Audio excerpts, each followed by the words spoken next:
Olá, alunos do Paraná, tudo bem com vocês? Novamente aqui eu, professor Jefferson, de Biologia, interpretando para nós, para Libras, a Lígia. Mais uma aula muito boa, mais novidade para vocês. Tivemos aquela sequência grande de revisões, espero ter fixado bem aquele conteúdo. Qualquer dúvida, já vou falar sobre os materiais para vocês tirarem dúvidas, tá bom? Olha lá, tem uma coisa para a gente conversar. Eu e a professora Franciele fizemos uma troca muito bacana, eu fui lá nas turmas dela e trouxe umas revisões, ela veio aqui conversar com vocês, revisar os conteúdos e trouxe uma ideia muito legal. Aquela música sobre o Aedes e tratar sobre todas as doenças envolvidas com o Aedes. Só que um dos slides dela teve um problema. A gente usa diversos computadores aqui, quando a gente monta a aula, a gente encaminha ela para revisão, da revisão vai para um corretor, para evitar problemas quando vocês assistem. E nessa troca de computadores, como são modelos de computadores diferentes, aconteceu que saiu do formato que ela havia elaborado. E daí, olha só, na questão 3 da aula dela, a Aedes aegypti saiu fora das regras de nomenclatura que nós trabalhamos no início do ano.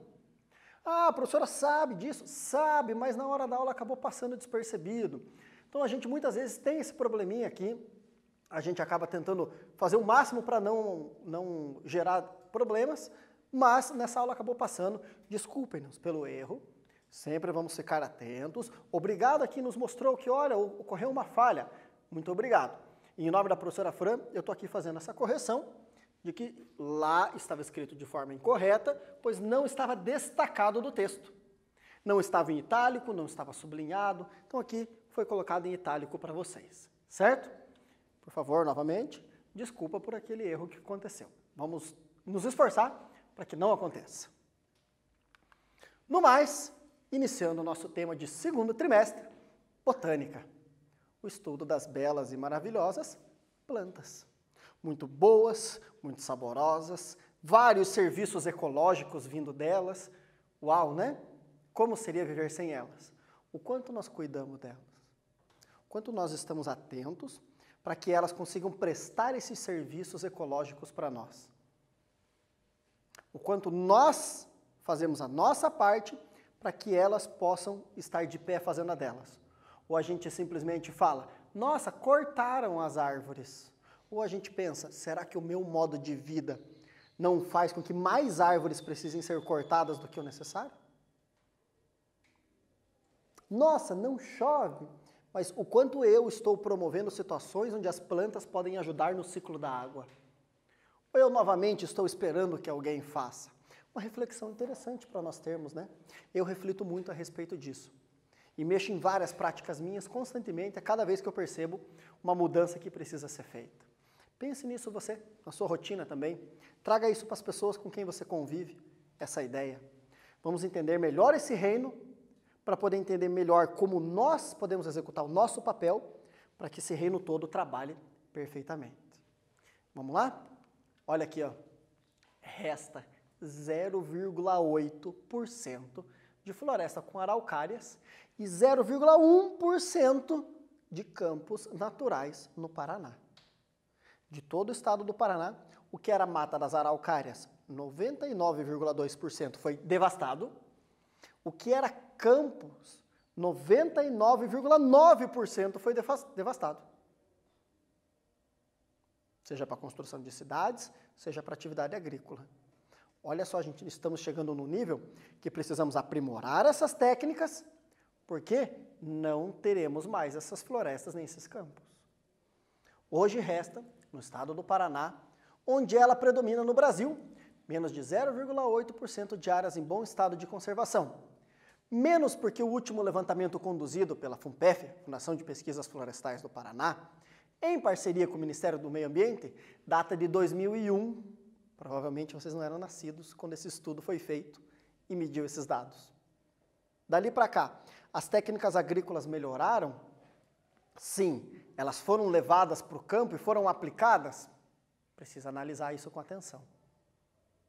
Por quê? Fazendo isso, eu posso até parar de avançar em cima da floresta e, quem sabe, em algum momento, produzir mais usando menos espaço e permitir que a floresta avance novamente.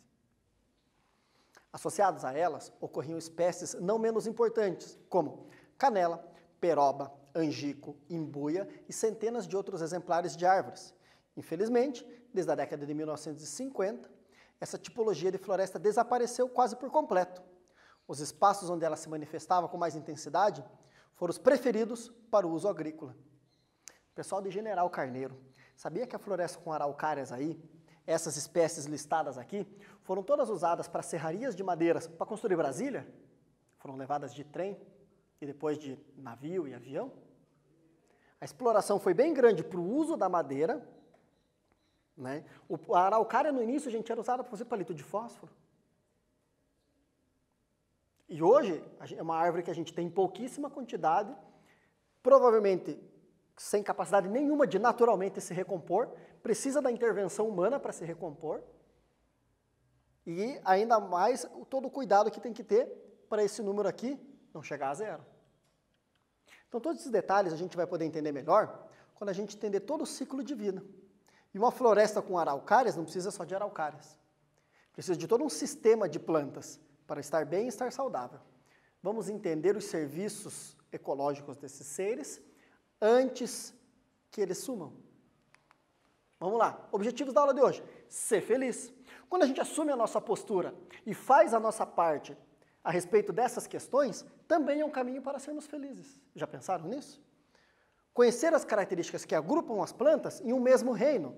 Por que as plantas estão juntas? Objetivo da aula de hoje. Entender os critérios de classificação que geram as divisões. Divisões é o nome que nós damos para os filos no reino dos vegetais. Analisar as principais características do reino metáfita, ou reino plante. Usa-se o nome mais antigo, metáfita. Reconhecer os itens estudados na flora paranaense. Vamos reconhecer também o que nós estudamos, flora brasileira e na flora do resto do mundo, na medida do possível. Treinar a observação botânica e ilustração botânica. Gente, ilustração botânica é uma arte maravilhosa. Se você é um bom ilustrador, vale a pena você treinar. Se você não é um bom ilustrador, está aí a sua chance de treinar. Estar com um caderno para anotações. Vamos lá. Para a aula de hoje, começando aquele quiz para acordar nós. Aqui um desenho. Gente, isso aqui é uma ilustração. Os estudiosos de plantas geralmente são bons ilustradores para poder mostrar como é a planta que eles estão vendo. Isso aqui é uma planta chamada flor da lua. Já vou falar sobre ela. Número 1. Organismos autótrofos com parede celular de celulose e amido como substância de reserva. São todos classificados em qual reino? Letra A, metáfita. B, metazoa. C, protoquitista. Ou D, monera. Responde aí.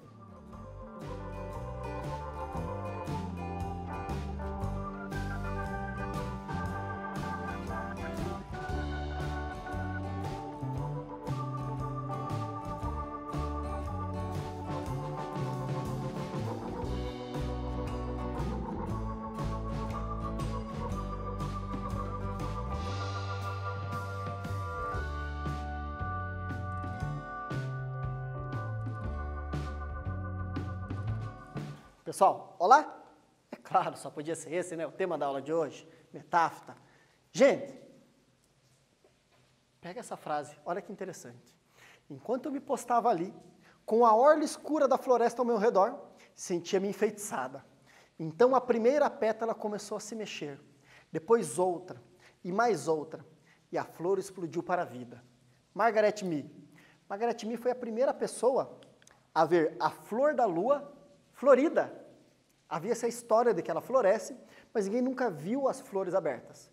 Porque sabe-se que ela só florescia uma noite de lua cheia por ano. E ela ficou na Amazônia procurando essa planta, encontrou, conseguiu acompanhar ela florescendo. E toda essa história do trabalho da botânica estudiosa de plantas, Margaret Mee, vocês podem acessar nesse link que está aqui. Na descrição da aula, lá na lista de atividades, tem mais links sobre o tema para vocês acessarem, para vocês assistirem mais vídeos. Nesse momento eu não consigo acessar isso aqui, professor, meu celular não está disponível, estou usando ele para aula. Depois você procura pelo nome dela, Margaret Mee, lá no YouTube, num canal chamado Buenas Ideias. Lá vocês vão ver bastante sobre a história das pesquisas delas feitas no Brasil, maravilhosas. Sobre o reino em si, As plantas fazem fotossíntese. Para isso, elas têm que ter na sua célula estruturas chamadas de plastos. Primeiro ano do ensino médio, lembra? Parede celular. Dá uma olhadinha aqui, ó. Isso aqui é parede celular de planta. A madeira que a gente usa é feita na parede celular das plantas. O resto da célula ali dentro já foi degradada, já foi destruída, sobrou só a parede. Reserva energética. As plantas armazenam energia na forma de uma molécula chamada amido. E nós consumimos esse amido. Já pensou quanto amido tem na sua vida? Mandioca repleta de amido. Aí o polvilho, a farinha de mandioca, a batata cheia de amido, a fécula de batata, milho, feijão, arroz. Quanto amido no seu dia a dia. Tudo isso é altamente energético. Por que será que somos tão fortinhos? A gente tem tanto cultivo de amido no mundo? Sim, por isso conseguimos sustentar as cidades. Porque eu tenho uma agricultura muito boa, que produz muito amido, que é a principal energia que os seres humanos vão consumir nas cidades. Para surgirem cidades, eu preciso ter uma agricultura muito boa. Se a agricultura não for boa, as cidades diminuem de tamanho. Falta comida para esse pessoal.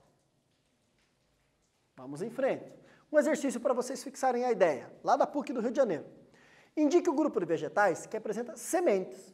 Todos os vegetais têm sementes? Não. Qual dessas opções tem esse grupo? Pinheiro, leguminosas e gramíneas? Letra B. Avencas, bromélias e cítricos? C. Samambaias, pinheiros e orquídeas? D. Leguminosas, algas e gramíneas? Ou E. Cítricos, cactáceas e cogumelos? Faz aí, eu já volto.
Vamos partir daquelas coisas absurdas? Olha aqui. Cogumelos são fungos. Elimina essa. Maravilha. Algas, protistas e bactérias, né? Tem algas do reino plant? Tem, mas não produzem sementes. Ótimo, eliminei essas duas. Sobra aqui. A avenca é um tipo de samambaia, parente muito próximo. Samambaia, parente muito próximo das avencas. Nossa, professor, você ficou girando em círculos? Tá bom, desculpe. Mas o seguinte, samambaias e avencas não dão sementes. Sobrou o quê? O pinheiro, com aquela semente saborosíssima, o pinhão. As leguminosas, amendoim, feijão, soja, que nós consumimos a semente. E as gramíneas. Já viu semente de milho? Milho é uma gramínea. Nossa, professor, mas gramínea não é a grama que nasce lá no chão? Sim, mas o milho a gente classifica como uma gramínea que cresceu bastante. Ele é um tipo de gramínea, da mesma família. Tem sementes. Todos os capins, a aveia, o arroz, são todas gramíneas, que nós consumimos a semente. Entendeu bem? Então, correta, letra A. Seguindo, como nós organizamos as plantas? Ó, que bonito, legal, copiou o próximo? Brincadeira, volta aqui. Gente, a ancestral das plantas vai caminhando, vai passando o tempo, vai caminhando, passando o tempo, chegou aqui no alto, dias atuais. Plantas que temos atualmente. Ramos mais no início, surgiram há mais tempo. Ramos mais para o final, surgiram há menos tempo. Combinado? Então vamos lá. Origem dos cloroplastos. Primeiros a fazer fotossíntese. Algas vermelhas e algas verdes. Aí, o embrião ficou dentro de uma estrutura chamada gametângio, que é feminino. Então está guardadinho dentro dessa parte. E os gametângios estão revestidos por células que não brotam, não fecundam. Aí nós temos as briófitas, os musgos. Então, tem um espaçozinho para guardar esse embrião, para ele se desenvolver. Aí, as briófitas são muito pequenas. Por quê? Porque elas não têm sustentação e nem transporte de substâncias a longas distâncias. Coisas que surgem, chamados vasos condutores de seiva, nas pteridófitas, que é um outro grupo de plantas. Fique tranquilo quanto aos nomes, eu vou detalhar. Então, as pteridófitas, elas ainda guardam esse embrião dentro dessa câmara, chamada gametângio, porém já são maiores, porque transportam a longas distâncias as substâncias. Porém, veja que todas essas plantas estão agrupadas como criptógamas, pelo fato desse embrião estar guardado nesse compartimento. Quem já consegue deixar esse embrião dentro de uma semente, e para isso precisa de uma flor, nós chamamos de fanerógamas. Gimnospermas, que já tem sementes, e angiospermas, que já tem flores complexas e frutos. Outra maneira de agrupar esses três grupos aqui, algas vermelhas, algas verdes e briófitas, não tem vaso condutor de seiva. Pteridófita, gimnosperma e angiosperma têm vaso condutor de seiva. As que têm vasos condutores, traqueófitas, plantas vasculares, têm vasos. As algas moram dentro da água. Briófita, pteridófita, gimnosperma e angiosperma precisam de água, mas moram em terra. Então, plantas terrestres. Certo? Tem vários níveis de organização. E essa imagem está disponível para vocês no slide, lá que vocês podem acessar no Classroom. Não esqueça de confirmar a presença. Isso, vai lá na aula do Classroom, clica lá no link, confirmar a presença. Você pode assistir novamente no aulasparaná.gov.br. Ótimo? Seguindo. Vou detalhar cada divisão para vocês. Vamos lá. Primeiro, um pouquinho de história para vocês. Tá vendo esses três caras? Se você cresceu no Paraná, é bem interessante que você já tivesse ouvido falar desses três. O cabeça de vaca, o Saint-Hilaire e o Mac. Quem são esses três caras? Três importantes botânicos. O cabeça de vaca, a gente é um cara incrível. Esse cara, ele não foi comido por índios na América Central, escapou. Ele não foi comido por índios na Amazônia, escapou.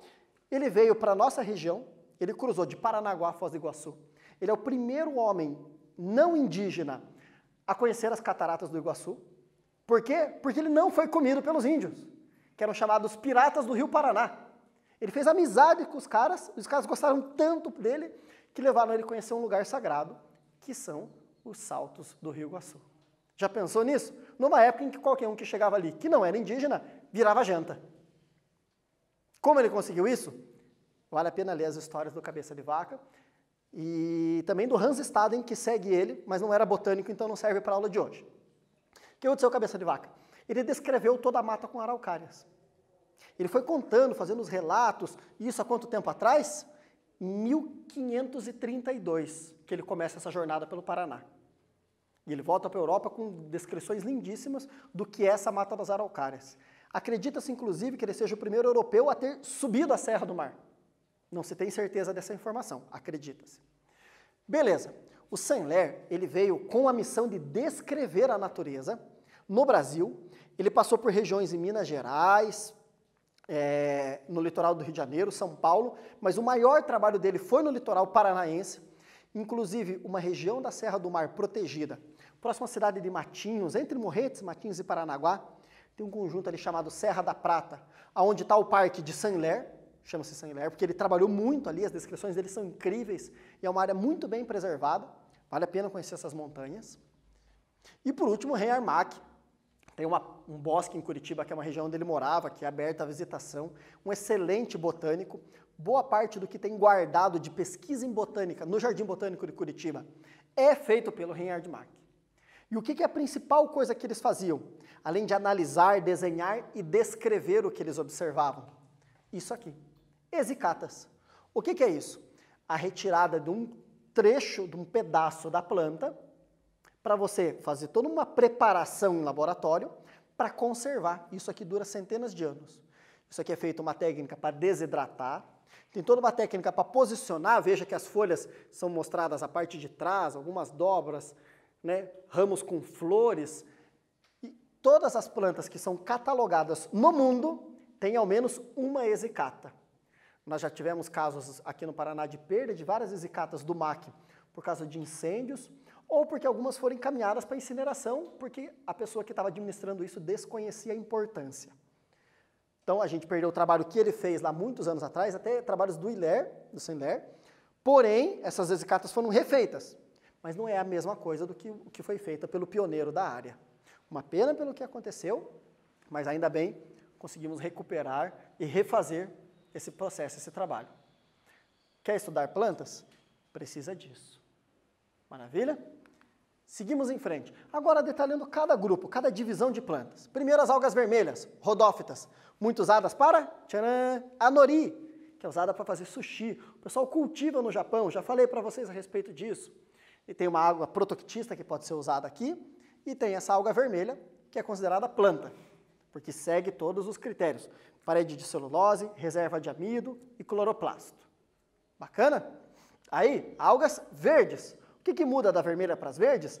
A substância dentro do cloroplasto. Combinado? Aqui, qual é a substância? Clorofila. Aqui, carotenoides. Só carotenoides? Não, maior parte carotenoides. Aqui só clorofila? Não, maior parte clorofila. Exemplo, a alface do mar. Pode ser usada na nossa alimentação, porém muito fibrosa, mas rica em sais minerais e vitaminas. Um exercíciozinho para vocês. Algumas plantas não possuem um tecido condutor de seiva especializado, um tecido condutor especializado para o transporte de seiva, bruta ou elaborada. Chamamos essas plantas de avasculares. A, ausente, sem, vaso condutor. Que grupo de plantas não apresenta tecido condutor? A, apenas as pteridófitas. B, briófita e pteridófita. C, briófitas e algas. D, angiospermas.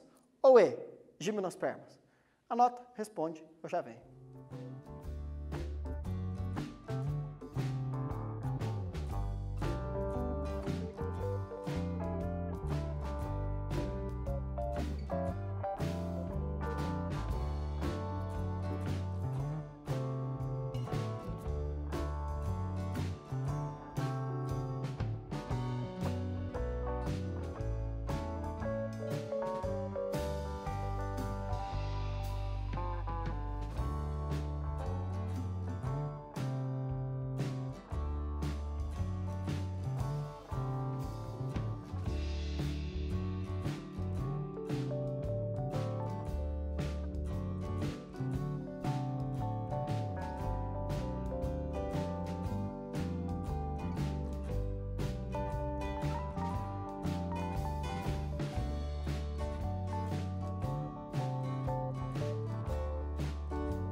Gente, plantas de porte pequeno, sem vasos condutores.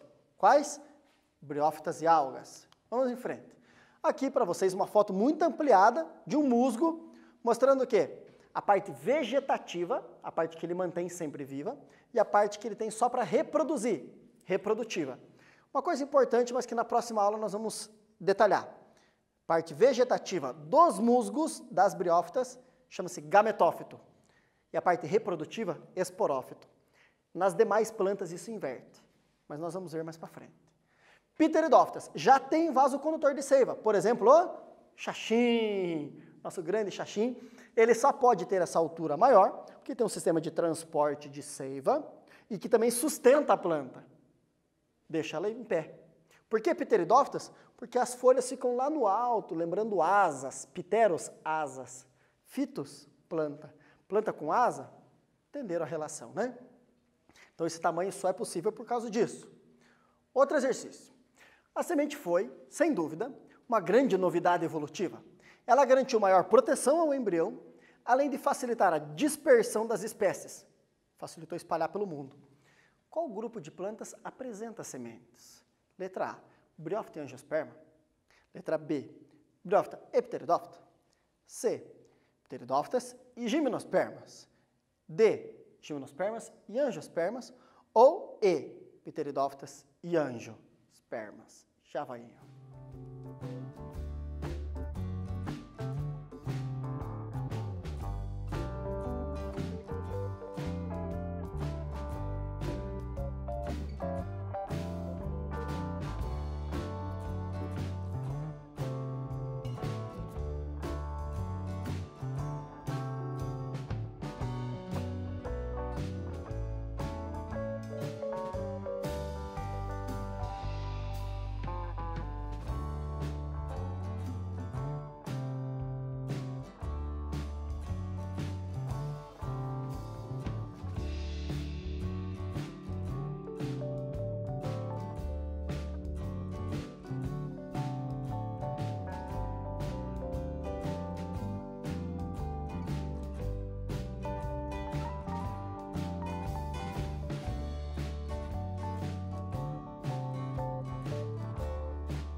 E aí? Já falamos de algas, briófitas e pteridófitas. E elas têm aquele espaçozinho, aquela câmara para guardar o embrião, né? Quem que fechou ele numa semente? Os dois últimos grupos. Quais são? Gimnospermas e angiospermas. Semente nua, semente protegida pelo fruto, né? Gímeno, nu, ângio, vaso. Está dentro de um vaso, de um fruto. Vocês já vão entender esses nomes melhores. Vamos lá? Gimnospermas, o nosso lindo, belíssimo e maravilhoso pinheiro do Paraná, que existe em Minas Gerais, Rio de Janeiro, São Paulo, Paraná, Santa Catarina, Rio Grande do Sul, em Misiones e Posadas, na Argentina, no pedaço do Paraguai, algumas ocorrências no Mato Grosso. Por que pinheiro do Paraná? Porque aqui é a maior área, nossa árvore símbolo.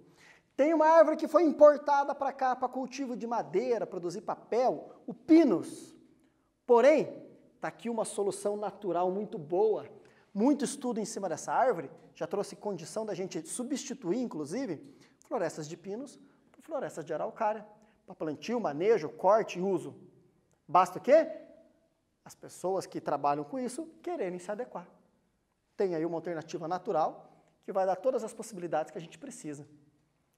Conhecimento é o que nós precisamos para poder romper essas barreiras que nos travam. Deixa isso aqui ocorrendo só onde ele é natural, lá na América do Norte. Vamos usar o que a natureza deu para nós aqui. Combinado? Seguindo em frente. Universidade de Fortaleza. O desenvolvimento posterior à fecundação das angiospermas, o zigoto, o óvulo e o ovário originam. Então, o que essas estruturas formam quando a gente fala de angiospermas? Lá na flor tem essas 3 estruturas. O que ela vai virar? O que vocês pensam que isso vira? Tenta responder e eu já volto.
Pessoal, veja só, para a gente entender as angiospermas, temos que entender bem como essa flor e esse fruto se formam. Esse zigoto é o que vai virar a nova planta. Então ele só pode ser embrião.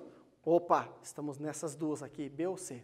O óvulo vira o quê? O óvulo é o que vai dar as sementes da planta. E o ovário, que é onde está tudo isso guardado, é o que vai crescer formando o fruto.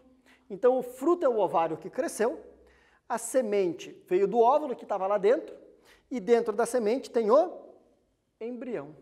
Correta? Letra C. Nós vamos detalhar esse desenvolvimento com mais calma. Não fique preocupado. Olá, exemplos de angiospermas. A nossa belíssima árvore solar, o ipê. Por que árvore solar? Porque ele acompanha muito lindamente o ciclo do sol. Ele vem ali a primavera e o verão com muitas folhas, muito verdes. Chega o outono, ele perde as suas folhas e no final do inverno ele floresce, avisando que a primavera está chegando. Ipês amarelos, ipês rosas, ipês roxos, ipês brancos. Uma árvore com uma madeira muito nobre e que foi cortada sem preocupação de repor. A graciosidade das flores fez ela ser plantada novamente, atualmente. Uma árvore maravilhosa. Se você tiver oportunidade, veja, não agride calçadas, traz uma beleza muito grande, os frutos têm um aroma muito bom, tenha na sua casa. Vale a pena. Tomate também é uma angiosperma, também é um fruto. Olha lá, ó, o ovário formou o fruto. As sementes vêm dos óvulos. Cada sementinha dessa pode virar um novo pé de tomate. E uma das flores mais lindas que eu conheço, a do maracujá. Uma questão de opinião, mas também conhecido como flor da paixão. Não aquela paixão homem, mulher ou casais, qualquer forma de casal, e sim ligada à paixão religiosa, porque a pessoa que deu esse nome era extremamente religiosa. Então ela viu todos os critérios religiosos nos 5 apêndices masculinos, nos 3 femininos. Mas a questão é a beleza da flor e não o nome. Procurem, muito cheirosa, muito perfumada também. Fechando a aula de hoje, gente. Características das plantas: celulose, amido, fotossíntese. Como estuda-se plantas? Exicatas, desenho botânico, observação, calma. Como as plantas são organizadas? Algas, briófitas, pteridófitas, gimnospermas, angiospermas. Quem mora na água? Quem mora na terra? Quem não tem vasocondutor? Quem tem? Quem não tem semente e flor? Quem tem? São os critérios para organizar as plantas. E os principais exemplares. Trouxe para vocês a alface do mar, trouxe o musgo, o xaxim, a araucária, o ipê. Pensa bem. Por último, passar a quarentena bem, tome água, se alimente bem, faça atividades em casa, leia, escreva, desenhe, cozinhe, converse com quem está com você. Mantenha uma rotina. Obrigado por acompanhar essa aula e até a próxima.